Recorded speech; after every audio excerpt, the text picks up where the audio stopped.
Bismillahirrahmanirrahim. Assalamu alaikum, dear student. Hope you all are good and safe. Dear students, we are on chapter number 7, electrochemistry. I hope you all are well familiar with the terms oxidation and reduction in all definitions. On the basis of loss or gain of electron, on the basis of loss or gain of hydrogen and oxygen, on the basis of increase or decrease in oxidation states. And you are also well familiar with the rules to determine the oxidation state and apply this on the various examples. And the third one, the main conceptual topics, one of the most conceptual topic is the reducing agent and oxidizing agent. Okay, तो आप इन तमाम concepts को बहुत अच्छी तरह पढ़ चुके हैं एग्जांपल्स के साथ, और इन्हीं को आपने अब आगे अप्लाई करना है. ये टर्म्स अब यूज़ होंगी, बार बार यूज़ होंगी, इसीलिए you should know what is oxidation, what is reduction, what is oxidising agent, what is reducing agent. ठीक है, तो अब हम आज के टॉपिक में method of recovering metals from their ore ये पढ़ेंगे. ये सिंपल सा टॉपिक है आज का, हमारा छोटा सा टॉपिक है जिसमें हम ये स्टडी करेंगे कि जो मेटल प्रेजेंट होता है, नेचुरली अकरिंग मेटल्स ओर्स की फॉर्म में मौजूद होते हैं, उसमें से हम मेटल को कैसे एक्सट्रैक्ट कर सकते हैं, रिकवर कर सकते हैं, और उसमें कौन कौन से रिएक्शंस हो सकते हैं. So after the lesson, students will be able to explain the extraction of iron and other metals.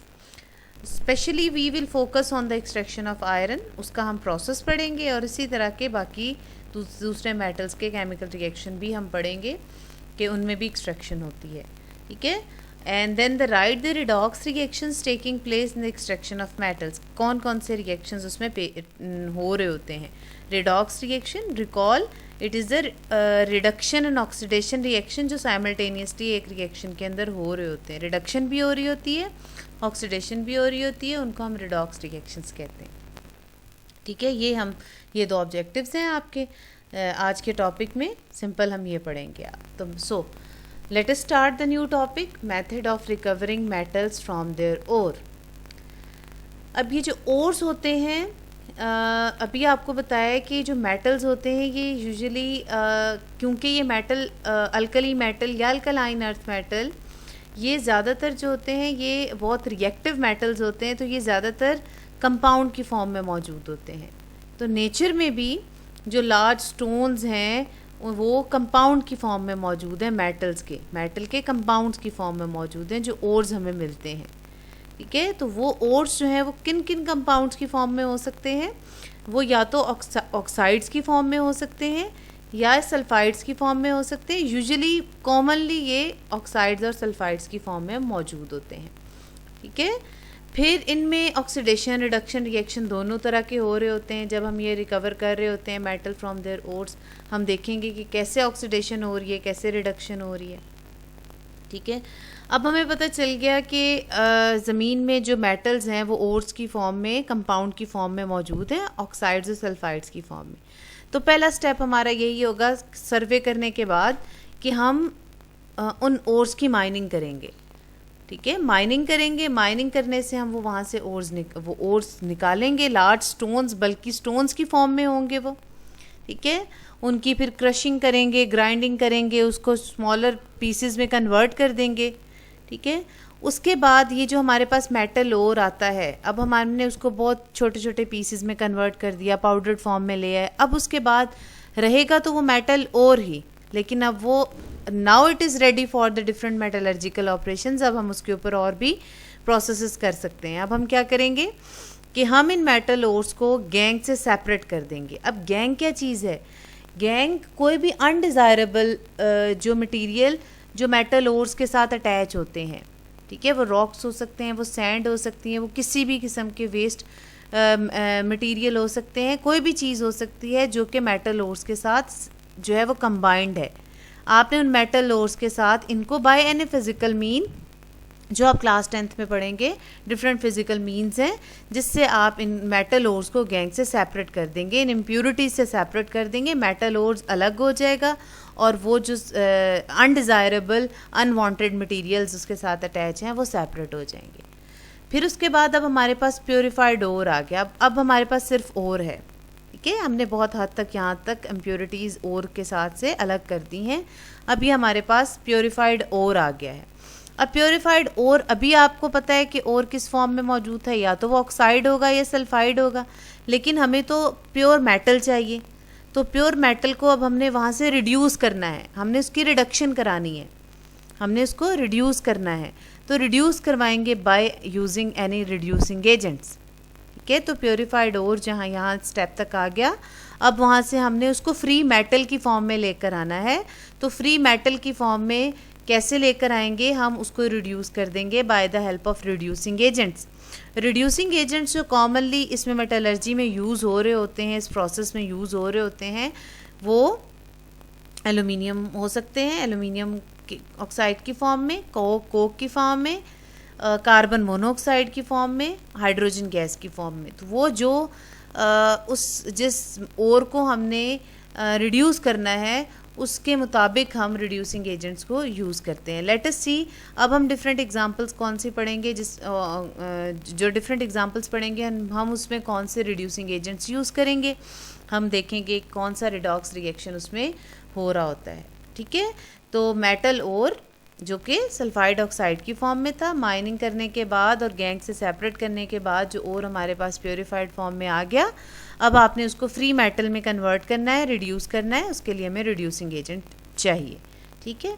तो अब हम देखते हैं कि कौन सी एग्जांपल है जो हमें यहाँ पे कोट की गई है। एक्सट्रैक्शन ऑफ आयरन, इसी को ज़्यादा डिस्कस किया गया है। Iron it is in the form of ore hematite, hematite की फॉर्म में मौजूद होता है। And what is the formula of hematite, Fe2O3। हम कह सकते हैं कि आयरन ओर यहाँ पे आयरन ऑक्साइड की फॉर्म में मौजूद है। यस, आयरन ओर यहाँ पे आयरन ऑक्साइड की फॉर्म में मौजूद है और उसका एक स्पेसिफिक केमिकल नेम बता दिया गया है, जो कि नेम आपने याद करना है, haematite. And this is the formula of hematite, Fe2O3। अब हेमाटाइट ओर आ गया, हमने सब माइनिंग भी कर ली, गैंग से सेपरेट भी कर लिया। अब ये हमारे पास, अब हमने इसको रिड्यूस करना है। अब हम इसको रिड्यूस करने के लिए रिड्यूसिंग एजेंट यूज़ करेंगे। तो which reducing agent is used in the extraction of iron, here is the coke which is carbon, it is the form of carbon, carbon की फॉर्म है। और इसको रिड्यूस करने के लिए ऑब्वियसली हमें बड़े बड़े फर्नेसेस की ज़रूरत होगी, जहाँ पे हम उसको हीट प्रोवाइड करेंगे और वो मेटल का ओर जो है वो रिड्यूस हो जाएगा फ्री मेटल की फॉर्म में। तो जो यहाँ पे फर्नेस यूज़ किया जाता है उसका नाम है ब्लास्ट फर्नेस, ठीक है। एक्सट्रैक्शन ऑफ आयरन में जो रिडक्शन के लिए, हेमाटाइट की रिडक्शन के लिए जो फर्नेस यूज़ किया जाता है उस फर्नेस का नाम है blast furnace. Let us see what is blast furnace, furnace क्या है, कैसा है, और फर्नेस के अंदर हर स्टेप में कौन कौन से रिएक्शंस हो रहे होते हैं, ठीक है। जस्ट आप उस पिक्चर को गौर से देखेंगे तो आपको सारी उसकी केमिस्ट्री क्लियर हो जाएगी कि कैसे आयरन की एक्सट्रैक्शन हो रही थी, ठीक है। Now this is the slide which shows that the picture of blast furnace. ये ब्लास्ट फर्नेस की एक पिक्चर है जिसमें से जो एरो नीचे अंदर की तरफ आ रहा है तो इसका मतलब है वो चीज़ उसके अंदर डाली जा रही है, और जो एरोज़ बाहर की तरफ जा रहे हैं उन एरोज़ का मतलब है ये उस प्रोसेस में रिलीज़ हो रहा है, वहाँ से एमिट हो रहा है, ठीक है। लेट अस सी यहाँ पे क्या क्या हो रहा है। इस पिक्चर में हम देखेंगे कि क्या क्या चीज़ हो रही है, और अगले पिक्चर में हम देखेंगे कि केमिकल रिएक्शन कौन से हो रहे हैं, रिडॉक्स रिएक्शन कौन से हो रहे हैं। आयरन ओर लेंगे, कोक लेंगे जो रिड्यूसिंग एजेंट है, लाइमस्टोन लेंगे, कैल्शियम कार्बोनेट चूने का पत्थर, CaCO3, ये तीनों चीज़ें लेकर हम ऊपर से इसके अंदर ऐड कर देंगे। ये ऐड हो रही है, इसमें आपको नज़र आ रही है, ऐड हो रही है, ठीक है। और क्या चीज़ ऐड हो रही है, हॉट एयर ब्लास्ट, यहाँ से नीचे वाली साइड से हम गर्म हवा यहाँ से पास करेंगे, फिर हॉट एयर ब्लास्ट, यहाँ से भी हॉट एयर ब्लास्ट एंटर होगी ब्लास्ट फर्नेस में। अब ये हॉट एयर ब्लास्ट, जब हॉट एयर यहाँ से पास की जाएगी तो वो रैपिडली ऊपर जाएगी, ये ऊपर जा रही है, और वहाँ से आयरन ओर, कोक और लाइमस्टोन नीचे आ रहे हैं। इनका रिएक्शन होगा, इनके रिएक्शन से क्या होगा, एक चीज़ ये देखें, टेम्परेचर बहुत हाई है यहाँ पे, almost 1800 degree Celsius, which is very high temperature. ठीक है। इनका रिएक्शन होगा, इनके रिएक्शन से दो मेन चीज़ें बनेंगी। एक मोल्टन आयरन जो फ्री आयरन है, जो हमें चाहिए, जो आयरन ऑक्साइड की फॉर्म में था, हेमाटाइट की फॉर्म में था, अब अकेला आयरन Fe बन गया है, वो हमें चाहिए। वो हम यहाँ से यहाँ पे बिल्कुल बॉटम पे आके जो है वो मेल्ट होता होता बॉटम पे आके फॉल करेगा और यहाँ से कलेक्ट हो जाएगा और यहाँ से फिर हम इसको टैप होल होगा जो कि आयरन के डिस्चार्ज के लिए है, ठीक है। इसके ऊपर मोल्टन स्लैग होगा। अब ये स्लैग क्या चीज़ है ये मैं आपको केमिकल रिएक्शंस में बता दूंगी। ये स्लैग है, इसके साथ साथ इसका बाय प्रोडक्ट है, इसका मतलब है इस रिएक्शन के साथ साथ एक और प्रोडक्ट बन रहा है स्लैग। ये इसका आउटलेट यहाँ है। ये क्योंकि मोल्टन आयरन जो है वो हैवियर होता है, वो नीचे जाके कलेक्ट हो जाता है। मोल्टन आयरन लेस हैवियर होता है, लेस टेंसर होता है, वो ऊपर से कलेक्ट हो जाता है। ये टैप होल है, यहाँ से हो जाएगा, ठीक है। फिर उसके साथ साथ ये तो दो प्रोडक्ट्स थी जो हमने यहाँ से बाहर निकाल ली, और फिर कुछ गैसेस भी प्रोड्यूस होंगी। वो जो गैसेस प्रोड्यूस होंगी, आपको पता है कि गैसेस की डेंसिटी कम होती है तो ऊपर की तरफ मूव करना शुरू कर देती हैं। हॉट एयर गैसेस का आउटलेट ये है, यहाँ से भी पास हो जाएंगी और यहाँ से भी पास हो जाएंगी, ठीक है। अब देखें कि नीचे वाला टेम्परेचर बहुत हाई है और ऊपर वाला टेम्परेचर जो है वो कंपैरेटिवली कम है, ठीक है। और ये जो ब्लास्ट फर्नेस है ये किस चीज़ से मिलकर बना हुआ है? स्टील से मिलकर बना हुआ है और हीट रेजिस्टेंट ब्रिक्स लगी हुई हैं इसके अंदर। ब्रिक्स लगी हुई हैं जो कि हीट को कंट्रोल करेंगी, इस सिस्टम को कंट्रोल करेंगी। तो ये फर्नेस है, सिंपल फर्नेस, जिसमें हीट हम प्रोवाइड कर रहे हैं। हीटअप हो रहा है सिस्टम, और हीटअप होने के बाद वो क्या क्या चीज़ें हम डाल रहे हैं उसमें, आयरन और कोक और लाइमस्टोन डाल रहे हैं, और नीचे से हॉट एयर ब्लास्ट, यहाँ से हॉट एयर ऑक्सीजन पास हो रही है। इनका केमिकल रिएक्शन होगा, मोल्टन आयरन बनेगा जो सेपरेट हो जाएगा, उसके साथ साथ स्लैग बनेगा वो भी सेपरेट हो जाएगा, और हॉट एयर गैसेस जो होंगी, हॉट गैसेस जो होंगी, वेस्ट गैसेस किसी भी फॉर्म में हो सकती हैं, सल्फ़र डाइऑक्साइड की फॉर्म में हो सकती हैं, कार्बन डाइऑक्साइड की फॉर्म में हो सकती हैं, वो यहाँ से ऊपर वाले आउटलेट से निकल जाएंगी, ठीक है। तो ये ब्लास्ट फर्नेस के अंदर जो प्रोसेस हो रहा होता है, ठीक है। अब हम देखेंगे कि केमिकल रिएक्शन कहाँ पे हो रहे होते हैं। अब अगला जो ब्लास्ट फर्नेस आपको दिखाऊंगी उसमें step by step chemical reactions हो रहे होंगे, ठीक है। ये देखें, ये ब्लास्ट फर्नेस है, उसी तरह का ब्लास्ट फर्नेस है, वही चीज़ें आप देखें कि ऐड हो रही हैं, लेकिन अब बस स्टेप बाय स्टेप उसने बताया कि केमिकल रिएक्शन हो रहे हैं, आपको पता चल सके कि कौन से रिडॉक्स रिएक्शन हो रहे हैं। चार्ज, हम इसके अंदर क्या क्या चीज़ें डाल रहे हैं? आयरन ओर डाल रहे हैं, यस। कोक ऐड कर रहे हैं, yes. Reducing agent limestone add कर रहे हैं, यस। अब हम ये देखेंगे लाइमस्टोन ऐड करने का क्या पर्पज़ है, ये क्यों ऐड करें। कोक का तो आपको समझ आ गया हो गया कि इट इज़ रिड्यूसिंग एजेंट, इसलिए हम इसको ऐड कर रहे हैं ताकि वो आयरन ओर को रिड्यूस कर दे आयरन मेटल के अंदर और आयरन हमें मिल जाए, ठीक है। यहाँ से नीचे से देखें हॉट एयर ब्लास्ट हो रहा है, यहाँ से हॉट एयर ब्लास्ट हो रहा है, नीचे टेम्परेचर बहुत हाई है। अब देखें कि ये नीचे से हम ऑक्सीजन पास करेंगे, जब हम नीचे से हॉट एयर पास करेंगे, हाई टेम्परेचर ऑक्सीजन पास करेंगे, ये ऑक्सीजन गैस जो कोक ऊपर से फॉल कर रहा होगा, कोक भी गिर रहा होगा, कोक डाला है ना ऊपर से, वो इस ऑक्सीजन के साथ रिएक्ट करेगा, तो इस ऑक्सीजन के साथ रिएक्ट करके कार्बन डाइऑक्साइड बना देगा। अब ये कार्बन डाइऑक्साइड अगेन कोक के साथ रिएक्ट करेगा तो कार्बन मोनोऑक्साइड बना देगा।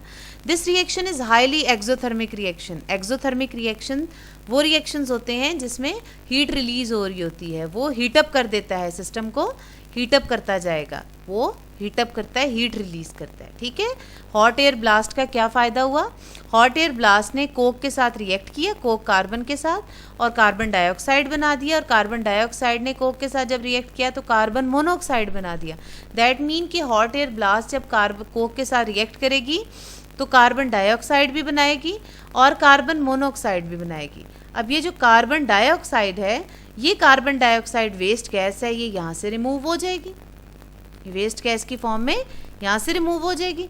बट जो कार्बन मोनोऑक्साइड गैस है, जब ये ऊपर जाएगी, ऊपर से आयरन ओर आ रहा होगा, आयरन ओर के साथ ये कार्बन मोनोऑक्साइड, यहाँ पे देखें, ये कार्बन मोनोऑक्साइड जो वहाँ बनी थी इस लेफ्ट साइड पे, ये कार्बन मोनोऑक्साइड यहाँ पे आयरन और Fe2O3 के साथ रिएक्ट करेगी, ये रिडक्शन होना शुरू हो जाएगी। रिड्यूसिंग एजेंट है, कार्बन मोनोऑक्साइड रिड्यूसिंग एजेंट है, इसको रिड्यूस कर देगा, खुद इसकी ऑक्सीडेशन हो जाएगी। ये रिड्यूसिंग एजेंट है, जो रिड्यूसिंग एजेंट होता है उसकी खुद ऑक्सीडेशन हो जाती है और उसको रिड्यूस कर देगा। किस में रिड्यूस कर देगा? आयरन में, आयरन की फॉर्म में आ गया, और आयरन लिक्विड, एल जो लिखा हुआ है ये इसका मतलब है लिक्विड, ये मोल्टन फॉर्म में आ गया और कार्बन डाइऑक्साइड रिलीज़ हो गई। तो रिड्यूसिंग एजेंट कार्बन मोनोऑक्साइड जो यहाँ पे प्रोड्यूस हुई थी, ये रिड्यूसिंग एजेंट हेमाटाइट के साथ, आयरन के साथ रिएक्ट करके, आयरन ओर के साथ रिएक्ट करके मोल्टन आयरन में कन्वर्ट कर देगी, इसको कार्बन डाइऑक्साइड बना देगी। ये कार्बन डाइऑक्साइड यहाँ से हॉट वेस्ट गैसेस के ज़रिए के आउटलेट के ज़रिए बाहर को निकल जाएगी और ये मोल्टन आयरन क्या होगा, मोल्टन आयरन है, फॉल करता करता यहाँ पे मोल्टन आयरन नीचे जाके कलेक्ट हो जाएगा, यहाँ से फिर इसका आउटलेट है, ये यहाँ से रिमूव हो जाएगा।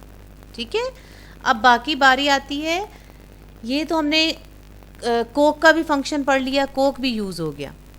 ठीक है, आयरन ओर जो है वो आयरन में कन्वर्ट हो गया, ये भी पढ़ लिया। अब लाइमस्टोन कहाँ गया इस पूरे केमिकल रिएक्शन में? यस, ये जो एरो आ रहा है ये बता रहा है कि इस स्टेज पे, इस टेम्परेचर पे लाइमस्टोन कैल्शियम कार्बोनेट, जिसको चूने का पत्थर कहते हैं, ये कन्वर्ट हो जाएगा कैल्शियम ऑक्साइड में और कार्बन डाइऑक्साइड में।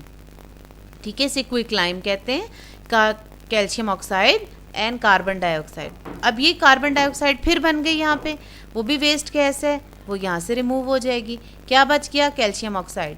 ये जो कैल्शियम ऑक्साइड बच गया कैल्शियम कार्बोनेट से, ये क्या करेगा, जो इम्प्योरिटीज़ मौजूद होंगी आयरन के साथ, जो कि सैंड है यहाँ पे SiO2, इसके साथ रिएक्ट करके कैल्शियम सिलिकेट बना देगी CaSiO3। कैल्शियम कार्बोनेट का क्या काम था कि वो डिकम्पोज होके कैल्शियम ऑक्साइड बनाया और कैल्शियम ऑक्साइड ने जो इम्प्योरिटी सैंड मौजूद थी SiO2, इसके साथ रिएक्ट करके कैल्शियम सिलिकेट बना दिया CaSiO3। ये जो CaSiO3 है कैल्शियम सिलिकेट, इसको हम स्लैग कहते हैं। ये भी हॉट टेम्परेचर की वजह से ये हमें सेमी मोल्टन फॉर्म में, सेमी सॉलिड फॉर्म में यहाँ पे मिल जाएगा। ये देखिए मोल्टन स्लैग है, ये यहाँ से रिमूव हो जाएगा, ये स्लैग है। वो उसके साथ जितनी इम्प्योरिटीज़ थी उनको वो रिमूव कर देता है सिलिकेट्स की फॉर्म में। ये देखिए सिलिकेट बन गया, इसे हम कैल्शियम सिलिकेट कहते हैं, स्लैग। ये यहाँ से रिमूव हो जाएगा। ठीक है, तो हर चीज़ का यहाँ पे ब्लास्ट फर्नेस के अंदर एक केमिकल रिएक्शन हुआ, आयरन ओर का भी, कोक का भी, लाइमस्टोन का भी, तो हर एक का डिफरेंट पर्पस यहाँ पे बता दिया।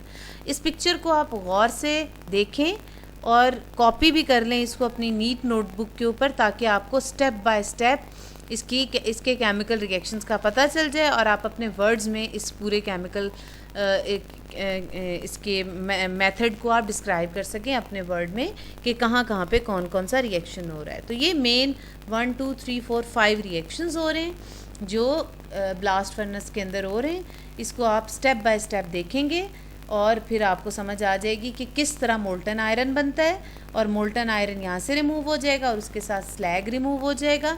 अब मोल्टन आयरन तो डिफरेंट, आयरन की तो डिफरेंट जगह पे इम्पोर्टेंस है।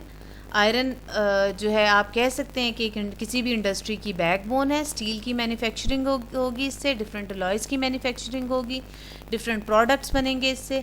लेकिन मोल्टन स्लैग का क्या पर्पस है? मोल्टन स्लैग जो है वो सीमेंट में यूज़ किया जा सकता है, रोड लेवलिंग में, इंसुलेशन में यूज़ किया जा सकता है।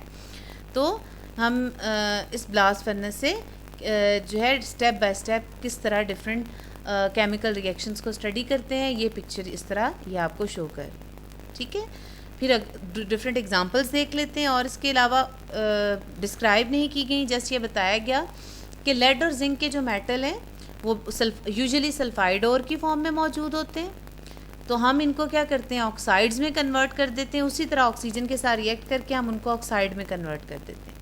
ठीक है, अब जो सल्फ़र ऑक्सीडाइज हो जाएगा, इसमें जो सल्फ़र मौजूद होगा, क्योंकि ये सल्फाइड की फॉर्म में थे ना, जब ऑक्सीजन के साथ रिएक्ट किया तो सल्फ़र ऑक्सीडाइज हो जाएगा, और ऑक्सीजन के साथ रिएक्ट करवा रहे हैं तो ऑक्सीजन रिड्यूस हो जाएगा।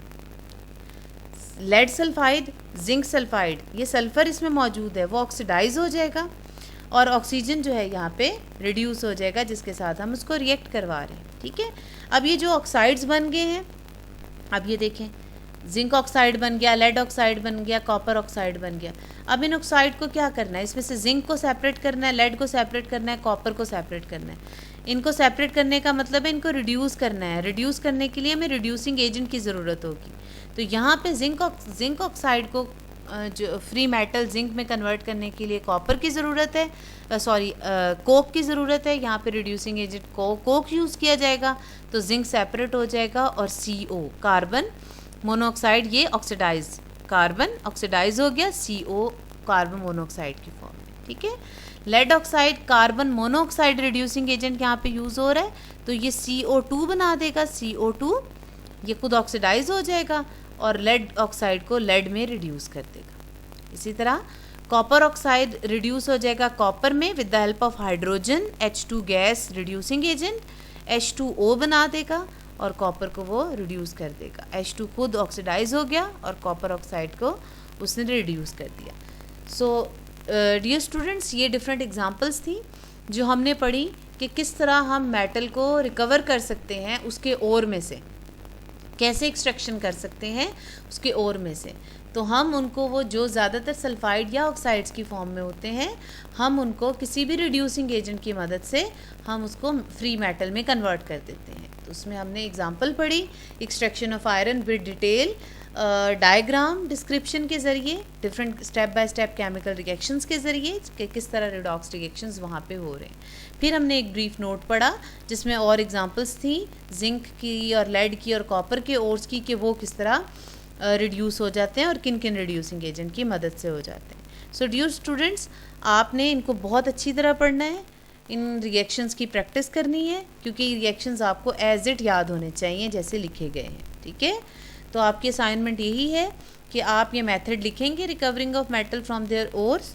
आप चाहे तो इस लेक्चर में से इसके नोट्स बना लें या बुक में से इसके नोट्स बना लें। इम्पॉर्टेंट टॉपिक है जिसमें आपको सारी डिटेल पता चल जाएगी केमिकल रिएक्शंस के साथ। आपने ये डिस्क्राइब करना है, ठीक है।